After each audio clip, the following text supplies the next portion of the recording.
Welcome to Legends in Leadership, brought to you by ISF and the Carrington Group. Legends in Leadership is an inspirational podcast featuring the stories of leaders who are making a difference. Our goal is to inspire you with the stories of leaders who come from humble beginnings, overcome challenges, and ultimately rise up to make a difference in people's lives. Well, hello, folks. This is Tyler Tillman. I want to welcome you to episode number 46.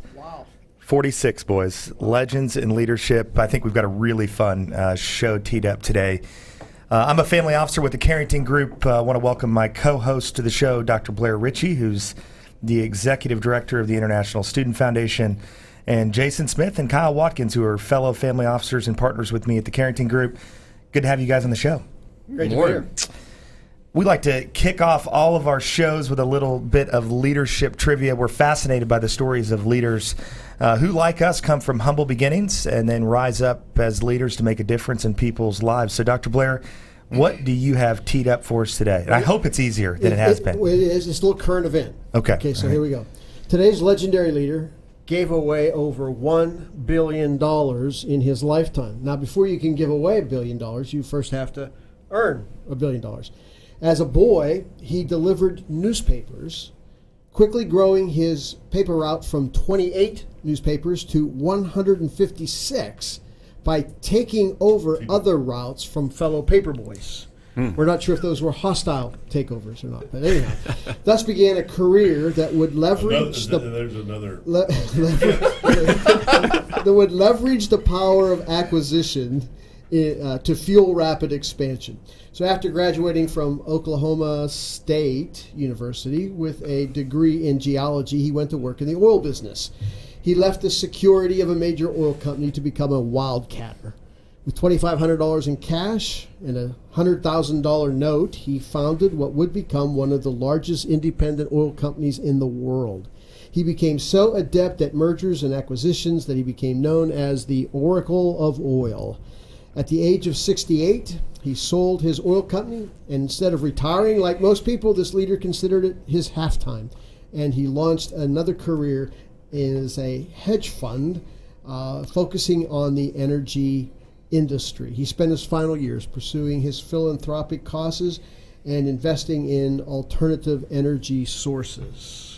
Who is this legendary leader? I'll be back at the end of the show. So our guest already knows the answer. It only took two lines for him to get the answer out, and the paper boy gave it away. That's right. Hopefully the mics were off because I heard the answer for sure. But we're excited about today's guest, Jay Young. Jay has had a lifelong passion for oil and gas exploration. Fourth generation of his family to dedicate his career to the industry. His affinity for the oil patch led Jay to founding the King Operating Corporation. It's a business model that's designed to minimize risk by acquiring and developing in areas with a long history of producing oil and gas. Complementing his professional endeavors, his wife Michelle and 4 daughters represent focal points in his life. You're an avid Texas Rangers fan. He's also a former partial owner of the team. Has fond memories of the team's run to the World Series in 2010 and 11. Also active here in Dallas-Fort Worth in many philanthropic organizations such as the Executive Board of Directors for Circle 10 Council, which is Boy Scouts of America, and his alma mater, Angelo State University Foundation Board, where he graduated with a BBA in 1985. Jay, as we are, is also a host of a weekly podcast called The Jay Young Show, which features insightful discussions with CEOs, entrepreneurs, authors, athletes, celebrities, military, and veterans from around the country. So, Jay, great to have you on the show. And I got to say, it's got to be kind of fun to be on the other side of the mic, huh? Man, it really is. I do appreciate that. And thank you very much for having me on. I'm still waiting for the legend to show up. Is he coming in pretty soon, or we have to wait forever? But no, thank you. And I do appreciate that. And matter of fact, right after y'all finish, we're going to turn around, I'm going to interview y'all for my next show. I love Yeah, it. that'd be fun. Why not? Hey, Yeah, yeah, sure. man. Too much fun. As a matter of fact, we were joking with Jay at the beginning of the show. We said if you're not a legend when you come on the show, by the end of it, you surely will be legendary. So Happens every week. Every week, Right. And every week. Wow. So let's just rewind the tape a little bit. Some great conversation pre-show about you growing up in Sulphur Springs. But take us back to the early days in your life and tell us a little bit about where you grew up and kind of what led you to Dallas, Texas. Well, thank you. And growing up was my dad got out of the oil business early. My great-grandfather had 12 kids. And Wow. 12 kids, and if you're a man, you're in the oil business, and if you're a woman, you're married to somebody in the oil business, right? I mean, everybody was, and it's in Oklahoma, West Texas, Permian Basin, Big Spring area, and they were all in the oil business. And my grandfather got in the business. My grandmother was the oldest of the 12, married my grandfather, and there was 3 brothers. All 4 of them were in the oil and gas business. And there'd been so many ups and downs, in this business, as you see, it's just cyclical, real big cycles, that my grandfather told my dad not to get in this business. And my dad told me not to get in this business. I mean, it's just crazy that people would get in this business and have all these different heartaches and all this about the oil and gas business. And of course I didn't listen, It's like one of those kids that if you tell them not to do something, that's exactly what they're going to do, Yeah, that's what okay, well. Daring them to do it. Daring them to do it, exactly. So that's what I did. But because, there's so many of my great uncles that died from cirrhosis of the liver, because of drinking alcohol, because you drink a lot back then, in the oil and gas business, and you drink when you're happy, you drink when you're sad, and the oil and gas business brings them both, So growing up, I got in the business after 5 years after college, because it just kind of, it's like the mafia guy, it sucks you back in, type deal. And so I got back into it, and I started my own company, and I got in the business in '90 after 5 years out of college.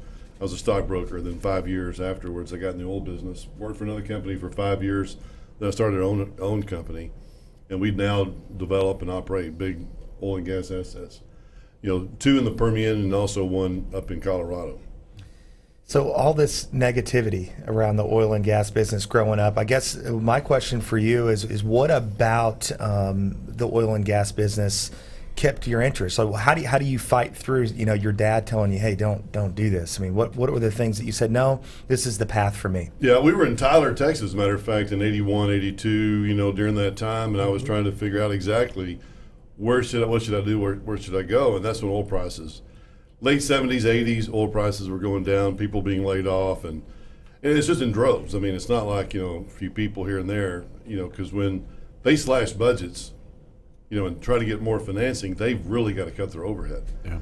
I was talking to a guy, I'm trying to hire a guy in Colorado, and I was talking to him, and he works for a company filing for bankruptcy, and he said he makes like $275,000 a year, and he gets like $200,000 a month or a year bonus checks. And he's just a drilling superintendent. I'm like, man, $300,000 a year and $200,000 for bonus, man, that is a lot of money, to be paying him. That's only one person. Can you imagine the payroll of a company that size? So anyway, Tyler, to answer your question, this business just has huge swings. But, like yesterday, I was in Colorado, driving around the oil field we have up there, and just thinking about reserve studies and how much oil it's produced 8 million barrels of oil so far. So it's already made 8 million barrels of oil. It's got 5 to 25 million barrels left in it. What do we have to do to go in and get that oil? But I love that part of it, because this package we have in Colorado, that's the downside. That's the downside, or it covers the downside, I guess, of investing. We're raising a $100 million fund, and we can make $200 to $300 million just with what we know is there. But the upside is what gets you for the oil and gas business. There's a pocket out there that if we drill a deep well to 9,500 feet, we could make hundreds of millions of dollars worth of oil. So it's in the oil business, it comes in, it's got its proven development, and then it also has its really high rate of return type prospects. Fortunately, this project has them both. and our clients will be able to own all of it. But we can make a 3-to-1, 5-to-1 with our clients easy. We can make a 30 to 40 to 1 if we hit our deeper targets. And I think it's those deeper targets that T. Boone Pickens, I don't know if you probably never heard of him or not, but those kind of oil and gas guys, that's what they love. The Trevor Reese Joneses. I mean, Trevor drilled 14 dry holes in a row or something when he first started. I mean, it's just that, you think it's there, you go after it, and it's just that thought of, hey, man, we're going to make a big well, and we're going to be able to go to the coffee shop and talk about it, and we're going to make all this money. It's just a lot of fun. So I want to talk a little bit about just the people that have been meaningful to you in your journey in your life. Who are the top 2 or 3 influences that have helped you along in this leadership journey through the ups and the downs? Well, I had a leadership coach with my CEO group, Vistage, and it was David Boyette. David's still a coach and still helps individuals, and he's helped me a lot. The one thing that I would say that he's talked about is, be sure and ask questions. Men don't just come out with all their information and that they know, so be sure and ask a lot of questions, ask verifying questions, and ask better questions, and just ask questions. I think that was one of the things that led me to do my show, because, if you're not asking questions, you're kind of lost. So him, and then there's also the Hunt families, the Murchison families, the Trevor Reese Joneses, people like that have made a stake for themselves in this business, in the oil business, because, they loved it, they made a name for themselves, but they also give money away. You mentioned, I think there's one of your questions was who gave away $1 billion. Yeah. And that's one of the guys. I mean, you cover yourself, man. You can change the world with that. Yeah, you don't need to die with $3 or $4 billion in the bank. What are you going to do with it? I mean, it's just going to sit there. But you give it away and you make it fruitful. So you talk about the ups and the downs in that roller coaster that's a ride in an oil business. Talk about, in a leadership sense, what it takes to stay the course, to overcome that, to push through, to all that helped you navigate successfully when you're in those ups and downs of a business like this. Yeah. So, as a business owner, I don't really think there's no for an answer. Somebody said, what do you do for a living? And I said, whatever it takes. I mean, if I come out with a project and say, hey, we're going to drill these wells for these investors in this area, because we can raise $100 million, we can drill 10 wells or 15 wells, whatever, and then we can make that worth $200 to $300 million, then I don't think there's an option. I know there's going to be people that tell me no, but that's okay. I mean, I'm gonna do whatever it takes. So I think tenacity, and I think just saying, man, you know what? I may bring this deal over to you, and you go, yeah, I just don't. It's a little too risky. Okay, hey, great, man, thank you, appreciate that. Anybody else that would like, and just go on and just go on and go on and go. Don't take things personally, So. I take things personally from my wife, but other than that, I don't take things too personally. I know it's just a business. I understand that you're a part of an elite peer-to-peer group called Tiger 21 here in Dallas, and I know that you guys spend a lot of time talking about things that are going on. So I just want to tap into that a little bit and hear about, as you guys look at our culture today, and as you look at the economy, what do you see as the greatest challenges that leaders are facing moving forward? And just kind of want to hear what's going on behind closed doors. What are the things you guys are talking about? Probably more about millennials and how to deal with millennials, and not deal with, I shouldn't say deal with them, but just motivate them. And how do you get, so we run a business and we know that, hey, if we have people come in the office all day long, they work a 9-to-5 job and they call this many people, or they're doing geology, or they're doing engineering, whatever the case, we know that because that's how we grew up. I mean, that's how we were taught. Somebody said to me, Louis Clamore from New York, he owned the company World Market Equities. When I got my stockbroker's license in '87, he told me, he said, hey, Jay, you need to go to work for another company for 5 years. Don't start your own company, and don't go to work for me, because he said, I don't have time to manage you, right? I'm not going to sit up. He was trading huge blocks of stocks on the French stocks for French institutions on the New York Stock Exchange. He said, "Don't come to work for me. I'm not going to train you. Go work for somewhere else." And I did. And so when I learned that 5-year process at another company, started my own company, I just took what they taught me, and now these millennials are different, so, the world's changing in a sense of how many employees do you need? How can you motivate people to get from A to B? Like our project, maybe 10 steps, a company, maybe 10 stages of an investment, trying to build a company, buy acquisitions or do what you do. How do you motivate your people? So how do you motivate your people? That's why I'm here. So what are you guys finding? I mean, we've spent several shows talking about millennials and this exact topic. So what are some of the things that are coming out as ways to motivate them and put them in a position to be successful for you and for themselves? Yeah, I think it's more about making sure that we have the computer softwares that allows us to know, are they doing what they need to do to get where they need to go in a monthly or weekly or monthly or quarterly fashion. It's like, so our guys may go, hey, I'm not going to come in the office next week, but I'm going to have 10 appointments with RAs over $1 billion, and this is what my conversations are going to be, and then I can tell you what I talked about afterwards. Hey, great. I don't need for you to come in the office just so I can sit and stare at you all day long to see if you're working or not. Yeah. I don't care to do that, as long as I know they're doing what they're doing. So I think it's more or less, things aren't going in the phone anymore, and people aren't picking up their phones as much and saying hello, and the communication isn't there anymore. It's either text messages or emails or one-on-one. So give them the resources and then let them fly, let them go.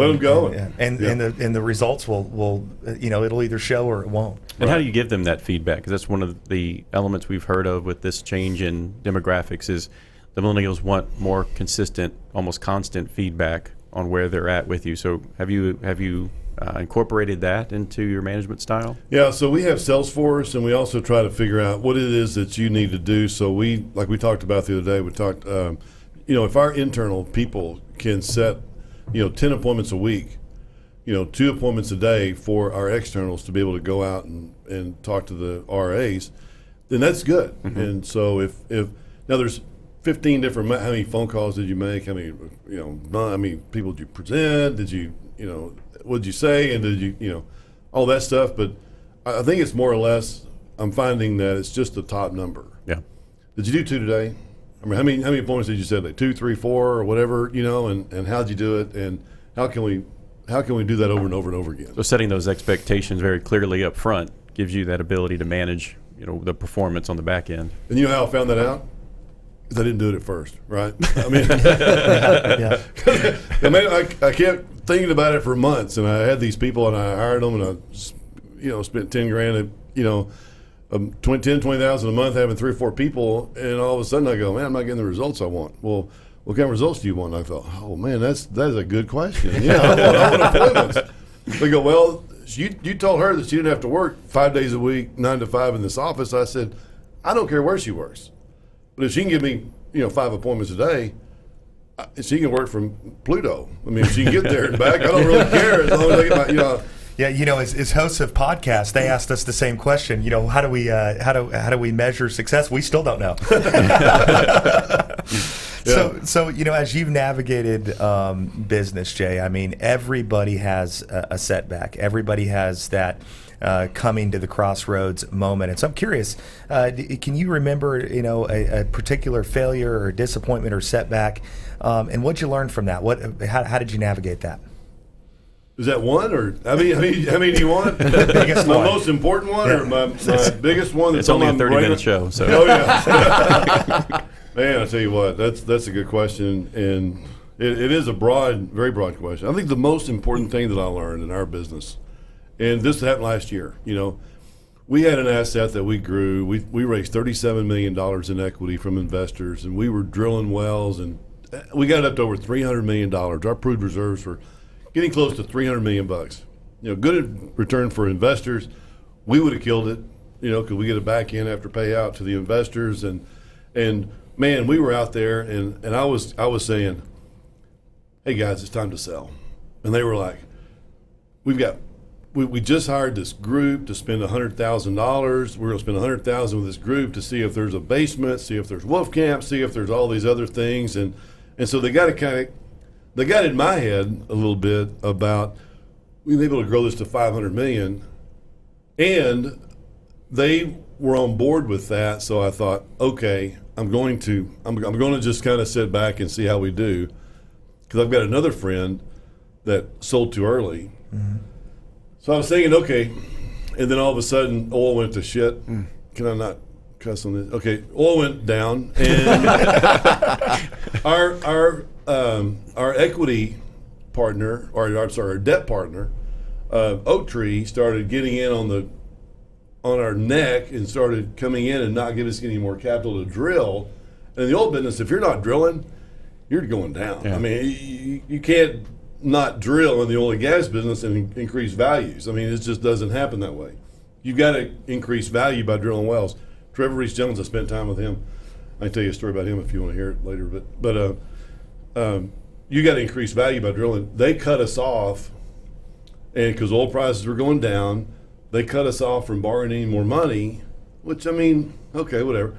But anyway, and the asset went down to $100 million. Wow.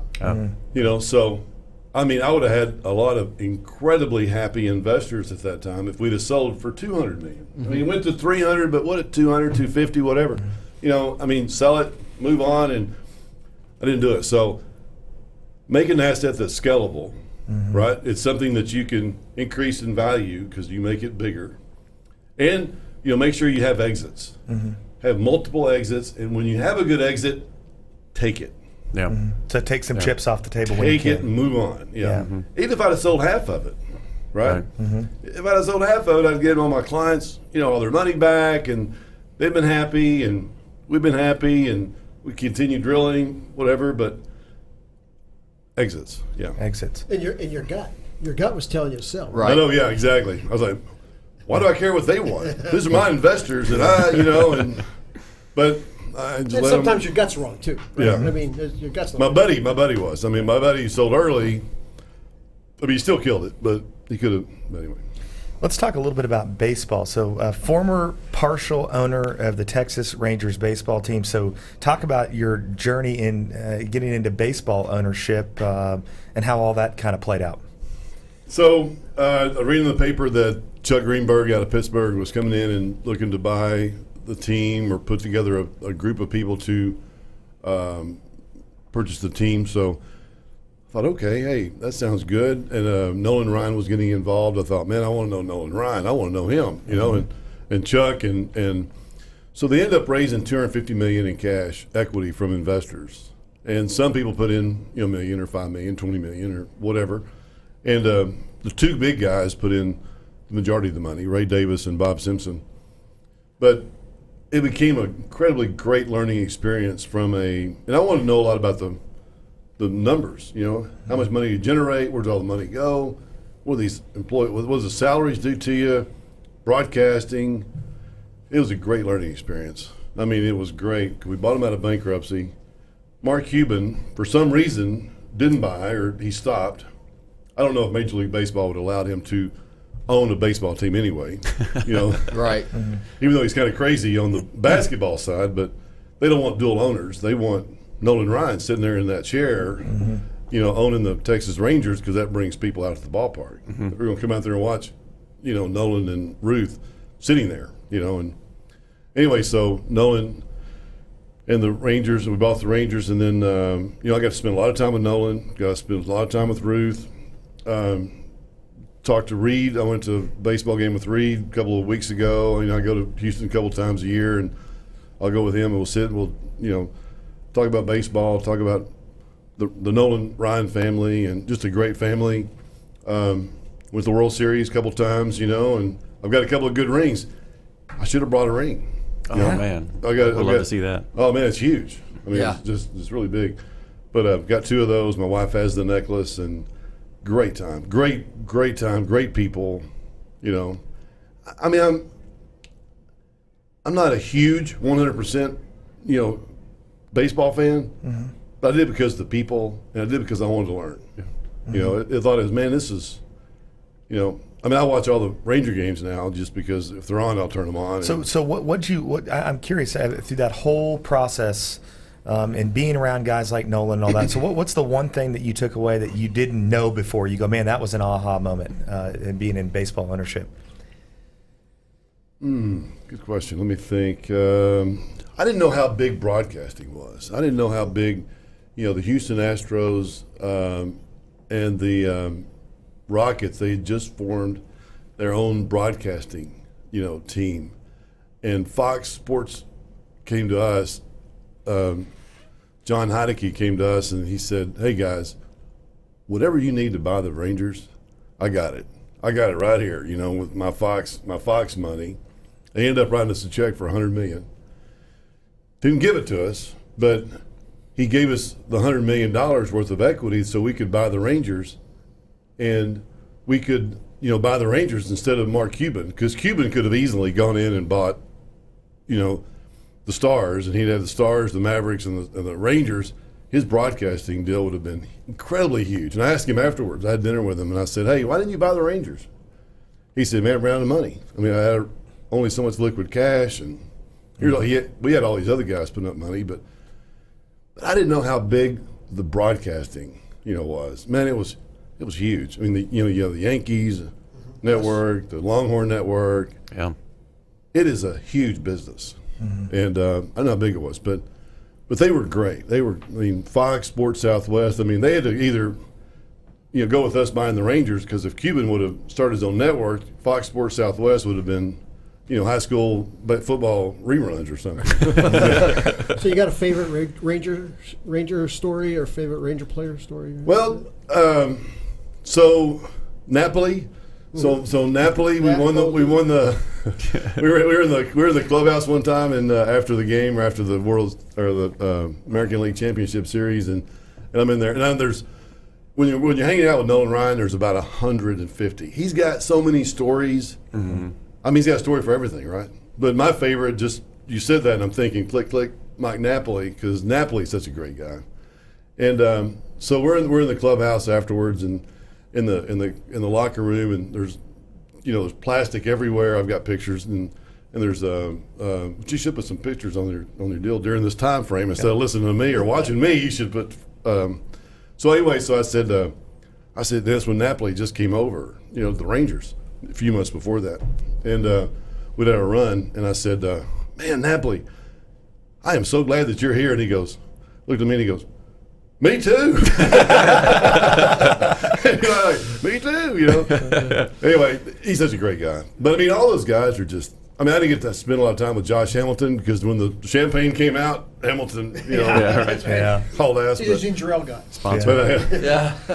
Well, believe it or not, we're running out of time today. One of the things that we like to hear from leaders is there a piece of literature or some sort of leadership nugget or potentially a podcast that you're listening to that's really made a difference for you in your journey?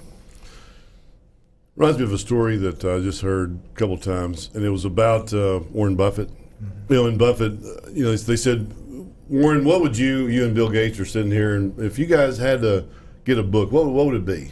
So don't take my word for this, because obviously Warren Buffett's a lot bigger legend than I am by 10,000 times. But he says, "You know what?" He said, "If I would recommend one book, it would be about selling. Psychology of selling, getting to know people and how to sell them something." Because Warren Buffett may be the biggest, he's the Oracle of Omaha instead of this guest. We don't know who the Oracle of Oklahoma guy from. Did you also know that he went to A&M and they kicked him out? Is that right? We'll tell that story when you tell your answer. Okay. If Jay is correct. Right. Yeah. So Jay has segued into the answer to our leadership trivia question. And by the way, I think it's been said like 7 times on the air so far today. Right. But who is the legendary leader today? Well, he just passed away, so celebrating a life well lived, 91 years for T. Boone Pickens, and.